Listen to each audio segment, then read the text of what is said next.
जर भारतीय जनता पक्ष खात असेल, लूट करत असेल, भ्रष्ट मार्गाने प्रॉपर्ट्या करत असेल आणि अजित पवार त्या पक्षात उपमुख्यमंत्री आहेत त्या सरकारमध्ये आणि ते अशा प्रकारचं विधान करता आहेत, याचा अर्थ जनतेने काय घ्यायचा?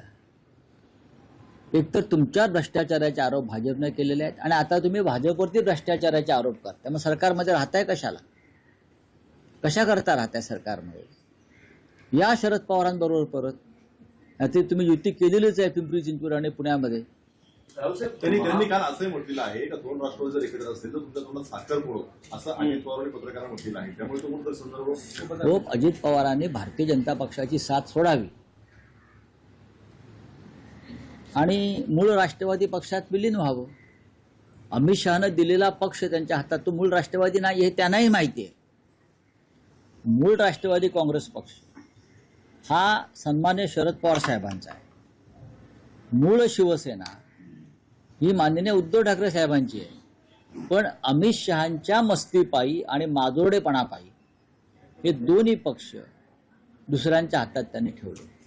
राऊसाहेब, महापालिका निवडणुकांमध्ये महायुतीची यशस्वी वाटचाल सुरू झाल्याचं त्याला यशस्वी कसं काय म्हणता तुम्ही? बिनविरोध 66 उमेदवार निवडून येणं, त्यात एकट्या भाजपचे 44 उमेदवार आणि शिंदे शिवसेनेचे 19 उमेदवार. देशाच्या इतिहासामध्ये नव्हे, ते जगाच्या इतिहासामध्ये इतके बिनविरोध लोक कधी निवडून आले नव्हते. हे तुम्हालाही माहिती आहे, पत्रकारांना माहिती आहे, राजकीय विश्लेषकांना माहिती आहे आणि लोकांनाही माहिती आहे. 60, 65 लोक बिनविरोध निवडून येतात. कोणत्या आधारावर? काय म्हणून असं यांचं कर्तृत्व की यांना बिनविरोध लोकांनी निवडून द्यावं? लोकांनी या देशातल्या मोठ्या मोठ्या नेत्यांना बिनविरोध निवडून दिलेलं नाही, हे लक्षात घ्या. अटल बिहारी वाजपेयी बिनविरोध निवडून आले नाहीत. बॅरिस्टर नाथ पै कधी बिनविरोध निवडून आले नाहीत. वसंतदादा पाटील बिनविरोध निवडून आले नाहीत. राम मनोहर लोहिया बिनविरोध निवडून आले नाहीत. नरेंद्र मोदी बिनविरोध निवडून आले नाहीत.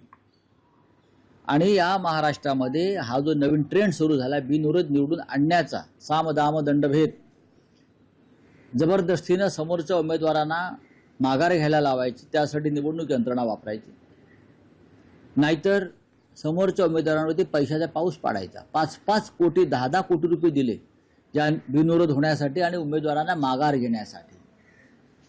कल्याणमधले महाराष्ट्र नवनिर्माण सेनेचे शहर प्रमुख मनोज घरत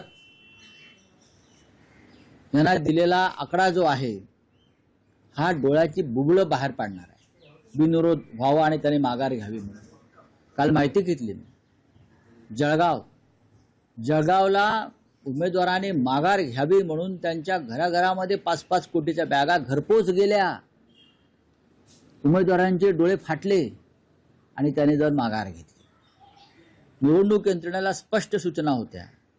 3 वाजेपर्यंत माघारीची वेळ होती, पण त्यानंतर सुद्धा माघारीसाठी कोणी अर्ज घेऊन आले तर ते स्वीकारा आणि 3 वाजल्याच्या आधीची वेळ टाका. या स्पष्ट सूचना निवडणूक निर्णय अधिकाऱ्यांना काल मुख्यमंत्री आणि उपमुख्यमंत्री कार्यालयातून देण्यात आलेल्या आहेत. काल त्या संदर्भात मी ट्विट सुद्धा केलं. मला माहिती आहे काही अधिकाऱ्यांनी मला फोन करून सांगितलं, हे ज्याला तुम्ही आरो म्हणता, निवडणूक अधिकारी म्हणता, त्यांचे फोन कॉल जे रेकॉर्ड्स आहेत ते चेक करा.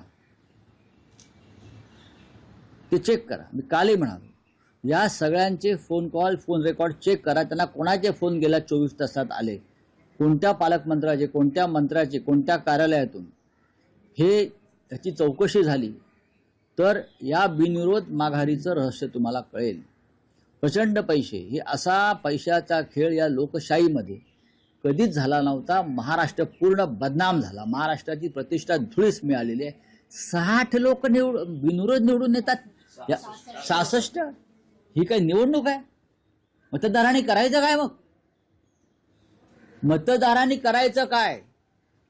जर हे विकले गेले असतील किंवा दबावानं मागे घेतले असतील तर त्या भागातल्या मतदारांनी काय करायचं, हा प्रश्न निवडणूक आयोगाला कधी पडलाय का?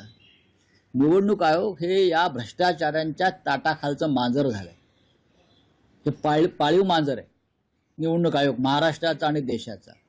नोकर आहेत भाजपचे आणि या भ्रष्ट मंत्र्यांचे, जे कल्याण बॅनर्जी म्हणाले की Gyanesh Kumar is a servant of BJP, ते सत्य आणि महाराष्ट्रातले दोन्ही निवडणूक आयुक्त सुद्धा हे हरकामे आहेत, सरकारचे हरकामे.